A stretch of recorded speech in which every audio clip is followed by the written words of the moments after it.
Hola a todos, ¿qué tal estáis? Antes de empezar, te pido una cosa muy rápida. Mientras escuchas este vídeo, piensa qué otra asignatura teórica quieres que te explique sin dolor. Narratología, métrica, semiótica, teoría del canon, lo que sea, y déjamelo luego en comentarios. Lo leo todo y de verdad, muchas veces los próximos vídeos salen de ahí.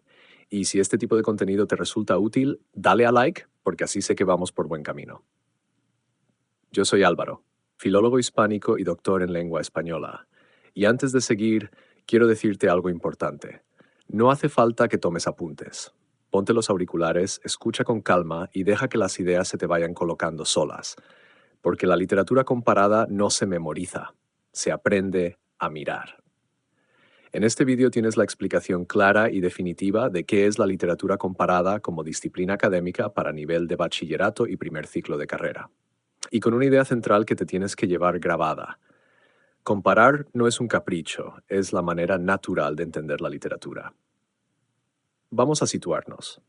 Cuando se habla de ciencia de la literatura, normalmente se agrupan varias ramas.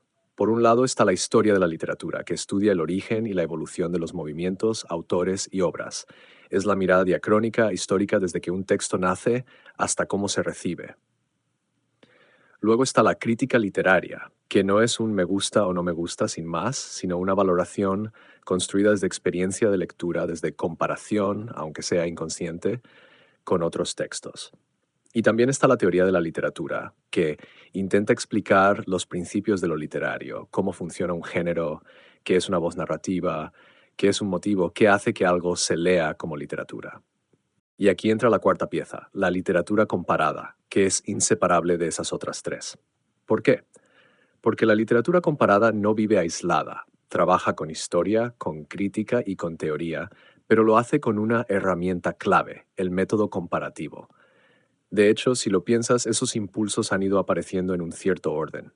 Primero analizas y valoras textos sobre un corpus amplio. Luego buscas similitudes y diferencias para extraer principios más generales. Y luego aparece un sentido histórico que con el tiempo también se cruza con algo enorme. La idea de literatura nacional ligada a estados y naciones que cambian con el tiempo. Aquí hay una idea muy útil para examen. No existe ningún lector puro de una sola literatura nacional. Nadie lee solo literatura de su país sin mediaciones. Leemos traducciones, reescrituras, influencias, versiones, adaptaciones, y eso ya te está diciendo que, en realidad, la historia de la literatura es la base, porque estudia también la recepción, y la recepción no conoce fronteras limpias. Cuando pasamos a la crítica, ocurre lo mismo.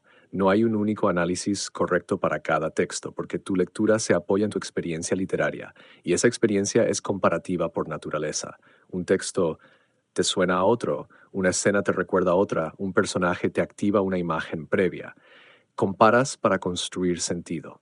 Y la teoría te da herramientas para que esa comparación no sea solo me recuerda a, sino se parece por tal motivo, por tal estructura, por tal tema, por tal género. Por eso, teoría y comparada van pegadas, incluso a nivel institucional, se apoyan mutuamente. Ahora bien, ¿qué distingue a la literatura comparada? Este es el punto conflictivo, porque su gran problema es que no tiene una definición única y cerrada. Y ojo, esto no es malo, forma parte del juego. Lo importante es entender la idea base. La comparada propone leer textos a partir de otros textos. Es un cambio de enfoque, del autor hacia el lector, hacia lo que el lector ya trae encima cuando lee. Y aquí entra un ejemplo que lo explica de manera brillante, el de Pierre Menard, el personaje de un relato que intenta escribir El Quijote, pero no uno nuevo. El Quijote, palabra por palabra, coma por coma.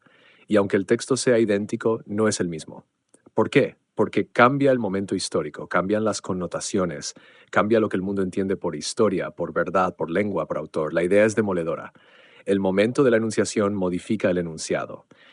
Y eso hace que cada lectura, en el fondo, vuelva a escribir el texto. ¿Ves por dónde va esto?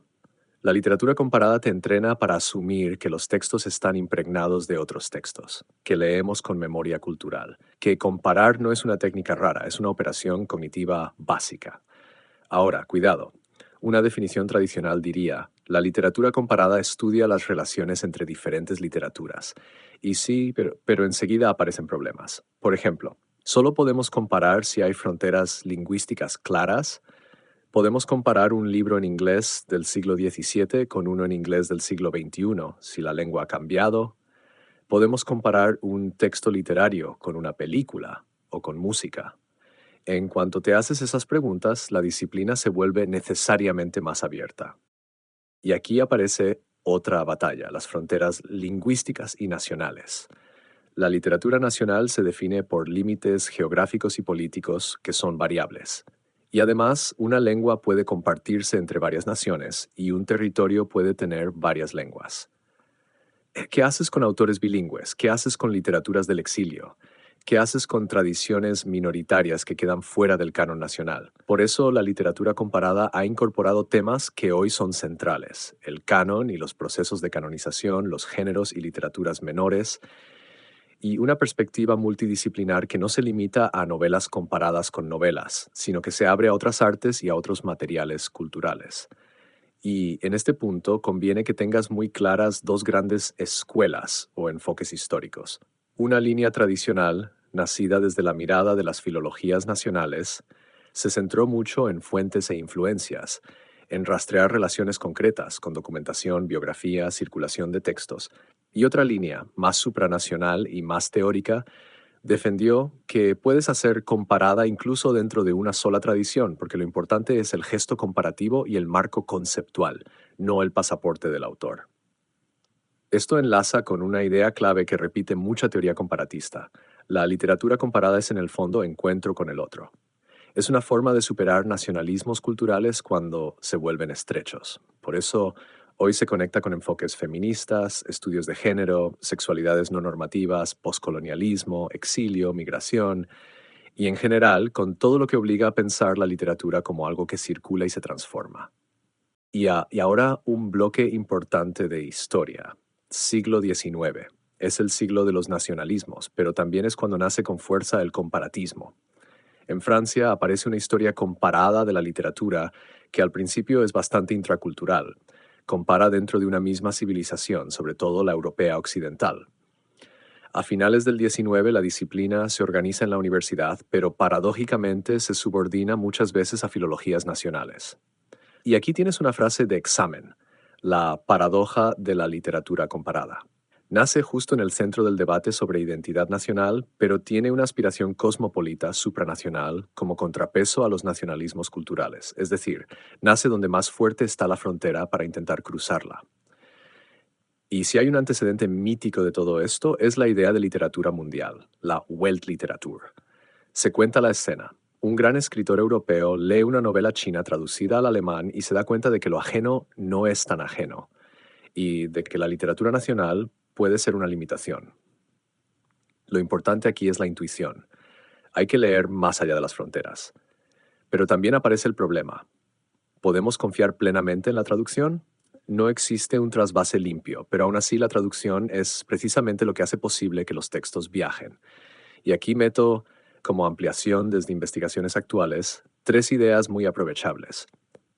Primera, un estudio muy influyente sobre literatura mundial insiste en que no es una lista fija de los clásicos, sino un modo de circulación y de lectura. Obras que pasan de una cultura a otra, a menudo gracias a la traducción y que cambian de sentido al cambiar de contexto.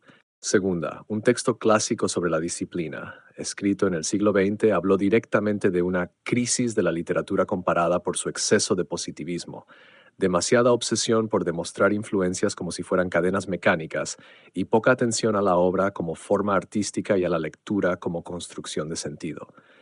Esa crítica empujó a la comparada a replantearse métodos y abrirse a teoría, estética e interpretación. Tercera, una introducción académica muy citada subraya que la comparada no puede encerrarse en fronteras nacionales, porque su objeto real es precisamente la relación, y esa relación puede ser entre literaturas, entre lenguas, entre épocas o incluso entre literatura y otras artes. Es decir, la disciplina se define menos por un tema y más por una manera de investigar. Volvemos al guión principal. A partir de los años 50 del siglo XX, la disciplina discute mucho su objeto y su metodología, y desde los años 80 se fortalece la vertiente teórica, estructuralismo, marxismo, feminismo, postestructuralismo, y hoy además poscolonialismo, traducción, humanidades digitales, estudios queer, nuevas masculinidades. ¿Qué hay desde todo esto? Una idea simple. Los textos no existen solos, existen en redes, en historia, en poder, en lenguas, en lecturas. Y para rematar, lo que te suele pedir el examen no es que recites escuelas como si fueran cromos, sino que entiendas qué se compara y cómo. Tus apuntes te dan 5 grandes métodos comparativos y te los traduzco al lenguaje útil. 1. Comparar buscando relación genética, origen, influencias, fuentes, documentación. 2. Comparar desde el contexto histórico estético, por movimientos y épocas, aunque no haya influencia directa. 3. Comparar desde contextos extraliterarios, política, sociedad, ideología, economía, realidad material. 4. Comparar textos de forma más ahistórica, centrado en semejanzas y diferencias internas. 5. Crítica comparada como mezcla consciente de herramientas aplicadas con precisión. Y ahora quédate con esta conclusión porque es la que te salva en cualquier comentario o pregunta. La literatura comparada es la disciplina que asume como objeto la literatura sin fronteras. Su problema es metodológico, no hay una receta única, pero su base es enorme. Te enseña a leer con conciencia de contexto, de traducción, de canon y de otredad. Comparar es, literalmente, aprender a pensar la literatura. Si este vídeo te ha aclarado la literatura comparada, suscríbete al canal para no perderte los próximos. Y ahora te dejo una pregunta para comentarios, de las buenas. Tú comparas sin querer cuando lees. ¿Qué obra te ha gustado más precisamente porque te recordó a otra? Nos escuchamos en el próximo episodio de Filología en Voz Alta.